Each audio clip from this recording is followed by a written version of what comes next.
প্ৰথমতে মই মোৰ ইউটিউব চেনেললৈ সকলোকে স্বাগতম জনাইছোঁ আৰু যদি আপুনি এতিয়ালৈকে মোৰ চেনেলটো ছাবস্ক্ৰাইব কৰা নাই অনুগ্ৰহ কৰি মোৰ চেনেলটো ছাবস্ক্ৰাইব কৰিব আৰু লগতে থকা নটিফিকেশ্যন বেলটো টিপিবলৈ নাপাহৰিব যাতে মই আপলোড কৰা সকলো ধৰণৰ এডুকেশ্যনেল ভিডিঅ'ৰ নটিফিকেশ্যন আপুনি লাভ কৰিব পাৰে। গতিকে আহক দেৰি নকৰি আমি আলোচনাৰ মূল বিষয়বস্তুলৈ আগবাঢ়োঁ। আজি ভইচ চেঞ্চৰ পাষ্ট ইনডিফিনিট টেন্স বিষয়ে আমি আলোচনা কৰিম। ইয়াৰ প্ৰথম এক্সাম্পলটো হৈছে আই প্লেড ফুটবল, মই ফুটবল খেলিছিলোঁ। ইয়াতে আইটো ছাবজেক্ট, প্লেডটো হৈছে ভাৰ্ব আৰু ফুটবলটো হৈছে অবজেক্ট। আমি যেতিয়া পেচিভ কৰিম তেতিয়া এক্টিভ ভইচৰ যিটো অবজেক্টটো এই পেচিভ ভইচত প্ৰথমে ছাবজেক্টটো বহে। তে আমি ফুটবলটো ইয়ালৈ আনিলোঁ। ফুটবলটো অহাৰ লগে লগে আমি ভাৰ্বৰ পিনে চাম। ভাৰ্ব কোন টেন্স আছে? ভাৰ্বটো আছে পাষ্ট টেন্স। পাষ্ট টেন্সত সদায় ৱাজ আৰু ৱেৰ ব্যৱহাৰ হয়।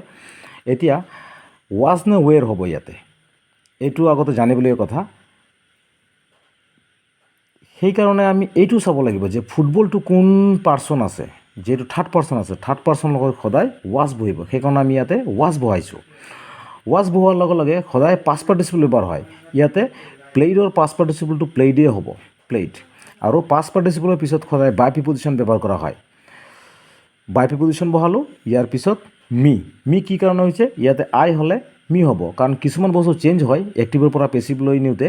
যেনেকৈ আই থাকিলে মি, হি থাকিলে হিম, চি থাকিলে হাৰ, দে থাকিলে দেম, উই থাকিলে আছ আৰু ইউ থাকিলে ইউ হ'ব। গম পাইছেনে? ইয়াৰ পিছত 2 নম্বৰ এক্সাম্পলটো চোৱা।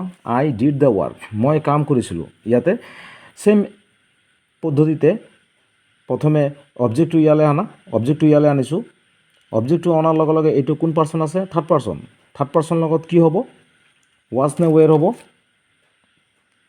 ৱাজ হ'ব, ৱাজ। ইয়াৰ পিছত ডিডৰ পাষ্ট পাৰ্টিচিপল কি হ'ব? ডান হ'ব, DONE ডান। পাষ্ট পাৰ্টিচিপলৰ পিছত কি হ'ব? বাই প্ৰিপজিশ্যন বহিব, বাই। ইয়াৰ পিছত আই থাকিলে, ইয়াতে আই থাকিলে কি হৈছে? মি। নেক্সটটো চোৱা। আই চেং এ ছং, মই এটা গান গাইছিলোঁ। ইয়াতে আইটো হৈছে ছাবজেক্ট, চেংটো হৈছে ভাৰ্ব এণ্ড এ ছংটো হৈছে অবজেক্ট। তেতিয়াহ'লে অবজেক্টটো ইয়ালৈ আনিব লাগিব, এ ছং।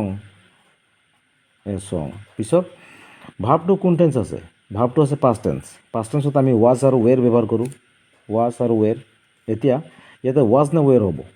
এইটো ইয়াৰ ওপৰত ডিপেণ্ড কৰিব যে এইটো কোন পাৰ্চন আছে। এইটো থাৰ্ড পাৰ্চন আছে, 3 আৰু দি থাৰ্ড। থাৰ্ড পাৰ্চন থাকিলে আমি সদায় ৱাজ ব্যৱহাৰ কৰিম। পিছত চেঙৰ পাষ্ট পাৰ্টিচিপল কি হ'ব?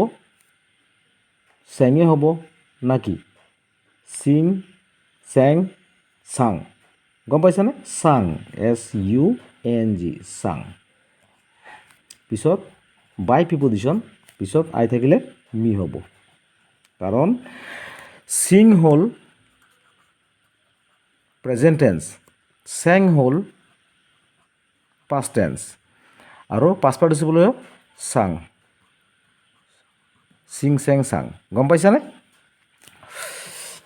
ইয়াৰ পিছত 4 নম্বৰটো চাওক। আই ৰোট এ লেটাৰ, মই চিঠি এটা লিখিছিলোঁ। ইয়াতে আইটো হ'ল ছাবজেক্ট, ৰোট যিটো এইটো হৈছে ভাৰ্ব আৰু এইটো হৈছে কি? অবজেক্ট। অবজেক্ট চোৱা নাই ইয়ালৈ, LETTER, এ লেটাৰ। পিছত এইটো পাষ্ট টেন্স আছে, ৱাজ আৰু ৱেৰ বহিব। এতিয়া ৱাজ নে ৱেৰ বহিব ইয়াতে? এইটোৰ ওপৰত ডিপেণ্ড কৰিব। এ লেটাৰটো থাৰ্ড পাৰ্চন আছে, থাৰ্ড পাৰ্চনৰ লগত সদায় কি হ'ব? ৱাজ হ'ব, ৱাজ। ৰোটৰ পাষ্ট পাৰ্টিচিপল ৰিটেন,